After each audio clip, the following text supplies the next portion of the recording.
कहानी की शुरुआत होती है एक ग्रुप एक्सप्लोरर्स से, जिनकी लीडर है सोफिया, और वो सब पैसिफिक ओशन में मौजूद हैं। सोफिया एक बहुत ही बड़ी फीमेल शार्क लिलीज को तलाश कर रही हैं। अचानक उनके सिस्टम पर एक अलर्ट आता है कि वो शार्क उनके बहुत करीब आ चुकी है। सोफिया तुरंत सभी डाइवर्स को ऑर्डर देती है, नीचे उतरो और शार्क को पीछे से कवर करो। जिसके बाद कुछ डाइवर्स समुद्र में छलांग लगा देते हैं, जिनमें सोफिया का हस्बैंड क्रिस भी शामिल होता है। थोड़ी देर की तलाश के बाद वो एक छोटे मरे हुए व्हेल मछली को देखते हैं, लेकिन किसी को समझ नहीं आ रहा कि वो मरी कैसे। क्रिस उसके करीब जाता है और देखता है कि उसके जिस्म पर शार्क के काटने के निशान हैं। तभी अचानक बहुत सारी फीमेल शार्क्स निकल आती हैं और पता चलता है कि वो सब लिलिस की बेटियां हैं। तभी लिलिस खुद सामने आ जाती है और सब उसे देखकर हैरान रह जाते हैं, क्योंकि उसका साइज पिछली बार के मुकाबले में डबल हो चुका होता है। 2 महीने पहले जब वो सब लिलिस को देखने आए थे, तब उसका साइज 3 मीटर था। अब लिलिस सिर्फ 2 महीने में 7 मीटर लंबी हो चुकी है। सोफिया क्रिस से कहती है कि जल्दी से उसका सैंपल लो ताकि हम उसके तेजी से बढ़ने का राज जान सकें। क्रिस हिम्मत करके उसके करीब जाता है सैंपल लेने,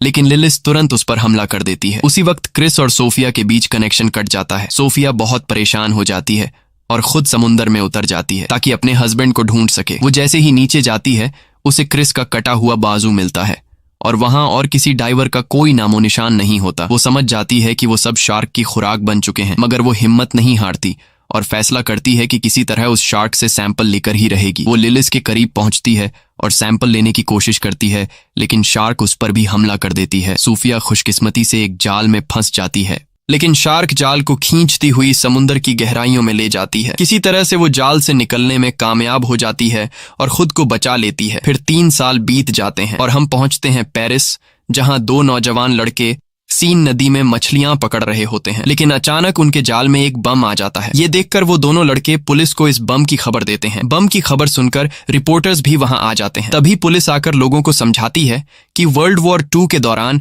यहाँ शेल्स और मिसाइल्स रखी गई थीं, इसलिए डरने की कोई जरूरत नहीं है। यहाँ अक्सर बम मिलते रहते हैं और जब तक हम यहाँ हैं कुछ नहीं होगा। लोगों को यकीन दिलाया जाता है कि नदी सुरक्षित है। फिर हम पहुंचते हैं व्हेल कंजर्वेशन सेंटर, जहां हमें सोफिया दिखाई देती है। अब सोफिया ने शार्क पर रिसर्च करना बंद कर दिया है और अब वो बच्चों को मछलियों के बारे में जानकारी देती है। लेक्चर के दौरान उसे महसूस होता है कि कुछ लड़के उसका मजाक उड़ा रहे हैं। वो कह रहे होते हैं, कहाँ है वो सैंपल जो तुम्हारे हस्बैंड ने लाया था? क्या वो शार्क उसे मारकर सिर्फ सैंपल ही छोड़ गई? सोफिया बहुत दुखी हो जाती है और लेक्चर छोड़कर बाहर निकल जाती है। तभी एक लड़की नोरा उसे रोकती है और कहती है, मैं तुम्हारी सबसे बड़ी फैन हूँ। मैं तुम्हारे सारे रिसर्चेस को फॉलो करती हूँ, खासकर शार्क वाले। सोफिया कहती है, मैंने वो सब रिसर्च उसी दिन छोड़ दिए थे जब मेरे हस्बैंड की मौत हुई।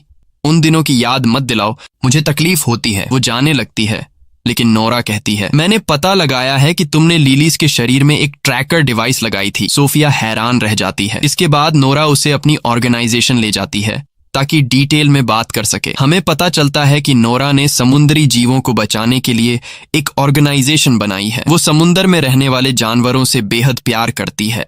नोरा सोफिया को बताती है कि उसने पिछले 3 साल से लिलीज की मॉनिटरिंग की है और कहती है, सोफिया, तुम्हें ये पता नहीं होगा कि लिलीज अब सीन नदी में है। सोफिया हैरान रह जाती है और कहती है, ये नामुमकिन है क्योंकि शार्क फ्रेश वाटर में जिंदा नहीं रह सकती। नोरा बताती है कि क्लाइमेट चेंज और पॉल्यूशन ने लिलीज की नेचर को बदल दिया है और अब वो इस माहौल में भी जीने के काबिल हो गई है। हमारे ग्रुप की कोशिश है कि उसे वापस समुद्र में भेज दें, वरना वो किसी भी वक्त मर सकती है। नोरा कहती है, मैं आज रात डाइव करने वाली हूँ, तुम भी साथ चलो सोफिया।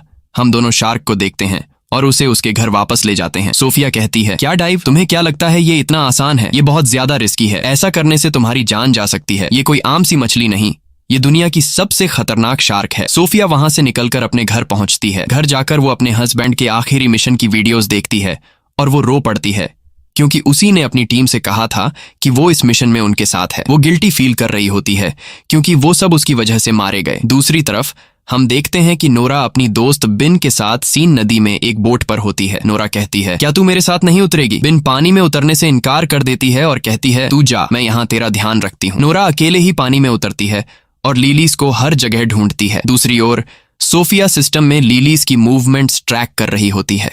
वो देखती है कि शार्क नोरा की तरफ बढ़ रही है, जिसके बाद वो पुलिस को कॉल करती है और बताती है कि नोरा अकेले रिवर के पानी में शार्क को ढूंढने गई है। नोरा अब भी शार्क को तलाश रही होती है। फिर वो एक कार के करीब जाती है जिस पर शार्क के अटैक के निशान होते हैं। उसी वक्त उसे पुलिस के सायरन की आवाज आती है तो वो समझ जाती है कि पुलिस नदी तक पहुंच गई है। वो फौरन पानी से बाहर आती है और भागने की कोशिश करती है, मगर पुलिस उसे पकड़ लेती है क्योंकि इस रिवर में डाइविंग मना है। सोफिया भी उसी वक्त वहां पहुंच जाती है और नोरा को पुलिस के हाथों गिरफ्तार होते हुए देखती है, मगर वो कुछ नहीं कर सकती। पूरी रात वो नदी के पास खड़ी रहती है लिलीज की मूवमेंट्स को ट्रैक करने के लिए। अगले दिन नोरा अब भी पुलिस स्टेशन में होती है क्योंकि वो कुछ भी बोलने को तैयार नहीं होती कि वो नदी में क्यों गई थी। वो सिर्फ कहती है, बस यार मैं तो नहाने गई थी। इंस्पेक्टर का नाम आदिल होता है। वो कहता है, तुम यहाँ से बाहर तभी निकलोगी जब सच बोलोगी। नहाने की कहानी छोड़ो, हमें बेवकूफ समझा है क्या? नोरा कहती है, सुनो भाई, मैं शार्क ढूंढने गई थी। आदिल हंसता है, क्या तू मेरे साथ मजाक कर रही है? नदी में शार्क? ये तो जहरीला पानी है। और फिर वो यहाँ आई कहाँ से? तुमने मुझे बेवकूफ समझा है? नोरा कहती है, मेरा यकीन करो, मैं पानी में शार्क को ढूंढने गई थी। लेकिन अफसर मानने को तैयार नहीं था। दूसरी तरफ सोफिया अब भी उसी जगह पर मौजूद होती है जहां कल रात थी। शार्क की मूवमेंट्स को देख रही होती है और वो काफी नर्वस और डरी हुई होती है क्योंकि शार्क उसके बहुत करीब होती है। तभी उसे पुलिस स्टेशन से कॉल आती है और उसे अपने ऑफिस बुलाया जाता है। वहां जाकर उसे पता चलता है कि ये कॉल नोरा की रिक्वेस्ट पर की गई थी ताकि वो ये प्रूव कर सके कि शार्क वाकई नदी में है। तभी पुलिस को एक लाश मिलती है नदी के किनारे से। सोफिया लाश की हालत देखकर डर जाती है क्योंकि लाश का आधा हिस्सा गायब था, जैसे उसे किसी बड़े जानवर ने काटा हो। सोफिया कहती है, ये काम तो शार्क का ही लगता है। फिर वो पुलिस स्टेशन जाती है और एक लेडी इन्वेस्टिगेटर को सारी जानकारी देती है जो वो लिलीज के बारे में जानती थी। वो ये भी बताती है कि ये शार्क बहुत खतरनाक है, जैसा कि तुम लोग समझ रहे हो वैसी नहीं। इसका साइज बहुत तेजी से बढ़ रहा है और हमें एक एक्सपर्ट टीम चाहिए ताकि हम शार्क को उसके असली समुंदर में वापस ले जा सकें, वरना अगर ये नदी में रही तो किसी भी वक्त मर सकती है। लेकिन वहीं नोरा को लगता है कि सोफिया और ऑफिसर शार्क को मारने वाले हैं, इसलिए अब नोरा शार्क को बचाने के काम पर लग जाती है और ऑफिसर सोफिया और अदिल को ऑर्डर देती है कि शार्क को सेफ तरीके से समुंदर में पहुंचाया जाए। फिर सोफिया डाइवर्स की टीम के साथ सीन नदी पहुंचती है ताकि शार्क को पकड़ सके। दूसरी तरफ नोरा भी चुपचाप उनका पीछा करती है और दूर से शार्क की मूवमेंट्स को देखती रहती है। सोफिया और उसकी टीम ट्रैकर के जरिए लिलीज की लोकेशन फिक्स कर लेते हैं। डाइवर्स जल्दी से सूट पहन के नदी में उतर जाते हैं। नोरा को लगता है कि वो लिलीज को मार देंगे तो फौरन अपनी दोस्त बिन को कॉल करती है और कहती है कि वो ट्रैकर सिस्टम हैक कर दे ताकि डाइवर्स शार्क की लोकेशन ट्रेस न कर सकें। बिन उसकी बात मान लेती है और सिस्टम बंद कर देती है। तभी डाइवर्स पानी में लिलीज को तलाश करते रहते हैं और वो लिलीज के काफी करीब होते हैं। उन्हें उसकी मूवमेंट का एहसास होने लगता है। तभी ट्रैकर अचानक बंद हो जाता है और वो उसका लोकेशन नहीं जान पाते। वो सब जल्दी से ऊपर आ जाते हैं इससे पहले कि शार्क उन्हें मार डाले। आदिल हैरान रह जाता है कि ट्रैकर अचानक कैसे बंद हो गया और वो सोफिया से कहता है, मुझे लग रहा है कि ये सब तुम्हारा किया धरा है। कसम से अगर कंफर्म हो गया कि तूने ये किया है तो ये तेरे लिए जिंदगी का आखिरी दिन होगा। सोफिया उसकी बातों से नाराज हो जाती है और वहां से चली जाती है और इत्तेफाक से वो नोरा को दूर से देखती है जो छुप के सब कुछ देख रही होती है।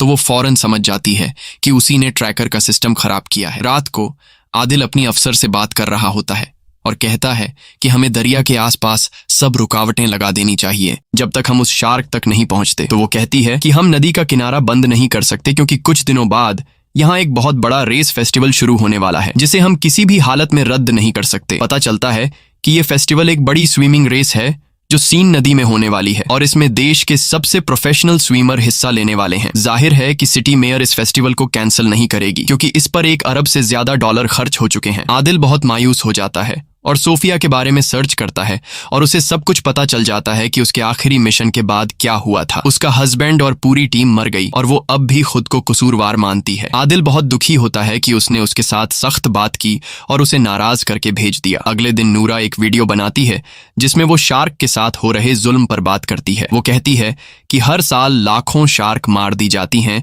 ताकि ब्यूटी प्रोडक्ट्स और अमीरों के खाने बन सकें। ये क्रिएचर भी इंसानों की तरह जीने का हक रखती है। वो अपने जैसे नौजवानों से कहती है कि वो उसकी ऑर्गेनाइजेशन में शामिल हों और लेलिस शार्क को समंदर वापस पहुंचाने में मदद करें। सरप्राइज ये होता है कि वीडियो को लाखों व्यूज मिलते हैं और उसकी टीम में सैकड़ों नौजवान शामिल हो जाते हैं।